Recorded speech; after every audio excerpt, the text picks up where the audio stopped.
नमस्कार, बहुत बहुत स्वागत आप सभी का। यह वक्त हुआ है मेरा देश मेरा प्रदेश का। मैं रविंद्र सिंह आपके साथ। बात सबसे पहले महा एग्जिट पोल की करेंगे क्योंकि 2 मई को नतीजे आने हैं, लेकिन उससे पहले पश्चिम बंगाल में 8वें और अंतिम चरण की वोटिंग आज खत्म हो गई है। चुनावी नतीजे 2 मई को आएंगे जैसा हमने आपको बताया, लेकिन नतीजों की तस्वीर क्या हो सकती है? क्या दीदी का दौर पश्चिम बंगाल में लौटेगा या फिर बीजेपी बाजी मारेगी? क्या ओवैसी साबित होंगे राजनीति के लैला या फिर फुरफुरा शरीफ पीरजादा बनेंगे किंग मेकर? बंगाल का यह सियासी सच हम आज आपके सामने रख रहे हैं। बंगाल के चुनावी नतीजों के अनुमान का हमारा मैराथन एग्जिट पोल आपके सामने आने वाला है। बंगाल में बीजेपी को भारी बढ़त दिखाई दे रही है, तो दूसरी ओर टीएमसी को नुकसान होता हुआ नजर आ रहा है, लेकिन तस्वीर पूरी तरह से साफ नहीं हो पा रही है कि यहां किसकी सरकार बन सकती है। देखिए, एक एक करके सारे एग्जिट पोल्स की बात हमको आपको बताते हैं। एबीपी न्यूज सी वोटर का जो सर्वे है उसमें टीएमसी को 152 से 164 की सीटों की उम्मीद जताई गई है। ये बीजेपी को कह रहा है कि 109 से 121 तक आ सकते हैं। लेफ्ट बिल्कुल सिमटते हुए 14 से 25 तक। रिपब्लिक और सीएनएक्स का सर्वे कहता है कि टीएमसी 126 से 136 सीटें जीत सकती है, बीजेपी 138 से 148, 6 से 9 सीटों पर लेफ्ट। टीवी9 भारतवर्ष का अगर एग्जिट पोल हम देखें तो 142 से 152 तक का आकलन टीएमसी के पक्ष में है, 126 से 135 बीजेपी के पक्ष में जाता दिखाई दे रहा है इस एग्जिट पोल के मुताबिक, और 16 से 26 लेफ्ट के लिए। जन की बात ने जो एग्जिट पोल किया उसके मुताबिक बीजेपी सबसे ज्यादा 150 से 162, टीएमसी 118 से 134 और लेफ्ट 10 से 14 सीटों हासिल करता हुआ दिखाई दे रहा है।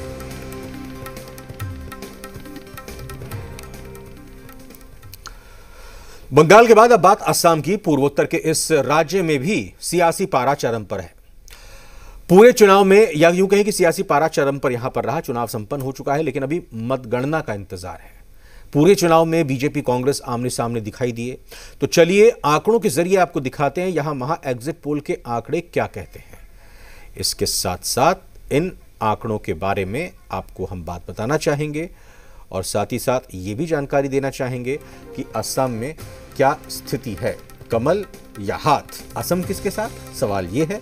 इसके मुताबिक आज तक एक्सिस माई इंडिया ने जो सर्वे किया है, 75 से 85 बीजेपी को जाती दिखाई दे रही हैं, 40 से 50 कांग्रेस को, अदर्स के खाते में 4 तक सीटें। न्यूज 24 का जो सर्वे है वो कहता है 70 से 75 बीजेपी, 50 से 56 कांग्रेस, अदर्स को 0 से 3 या कहें कि 3 सीटें तो दिखाई देती हैं। एबीवीपी वोटर 58 से 71, कांग्रेस 53 से 66, अदर्स 5 सीटों तक सिमटता हुआ दिखाई दे रहा है। सीएनएक्स का जो सर्वे है वो ये कहता है कि बीजेपी को आसाम में 74 से 84 सीटें तक मिल सकती हैं और 40 से 50 सीटें कांग्रेस को मिल सकती हैं। वहीं 1 से लेकर 3 सीटें अदर्स के खाते में जाती हुई दिखाई दे रही हैं।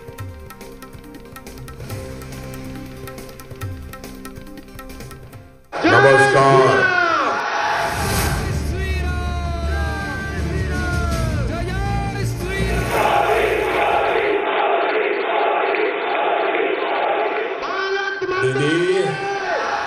बंगाल के संग्राम में बीजेपी की गेन स्ट्रेटजी क्या थी और क्या वाकई तृणमूल को टक्कर देने में ये रणनीति कारगर रही, इसका पता तो 2 मई को चलेगा।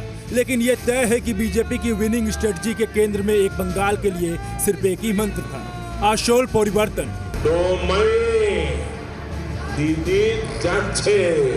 बंगाल के रण में ऐसे तो बीजेपी के एक नहीं सैकड़ों चेहरे थे, लेकिन 3 चेहरों ने बंगाल में बीजेपी की लकीर स्पष्ट कर दी थी।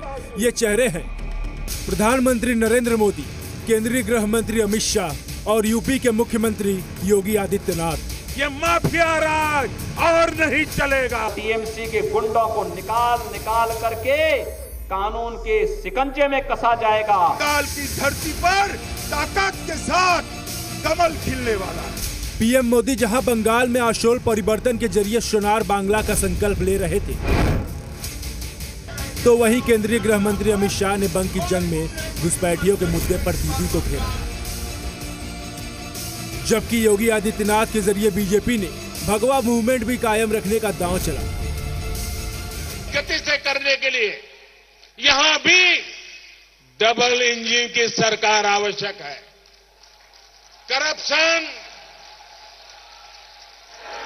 करप्शन और टोलाबाजी तब हटेगी जब यहां आसोल परिवर्तन आएगा जब यहां भाजपा की सरकार बनेगी। तृणमूल के गुंडों ने हमारे 130 कार्यकर्ताओं को मार डाला है। उनकी शहादत व्यर्थ नहीं जाएगी। बंगाल की धरती पर ताकत के साथ कमल खिलने वाला है। लेकिन राम का विरोध ममता दीदी बंगाल की धरती पर करती है। कहती है जय श्री राम का नारा मत लगाओ। लोकसभा चुनाव के दौरान जिस स्ट्रेटजी के सहारे दीदी को जोरदार टक्कर बीजेपी ने दी थी, बंगाल के रण में उसी रणनीति का 2.0 वर्जन पार्टी ने इस्तेमाल किया।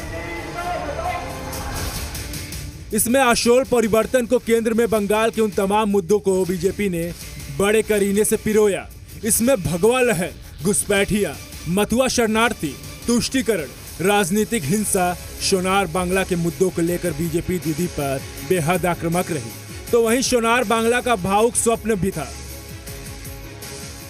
बीजेपी रणनीतिक रूप से इलेक्शन में बेहद अग्रेसिव रही, लेकिन बंगाली अस्मिता के मुद्दे पर उसने हर बार बंगाल को यही भरोसा दिया कि बंगाल के सीएम बंगाली ही होगा। तो क्या ये स्ट्रेटजी दीदी के बाहरी भीतरी भ्रमजाल को वाकई तोड़ पाएगी? ये सवाल बड़ा है। ब्यूरो रिपोर्ट, जी मीडिया।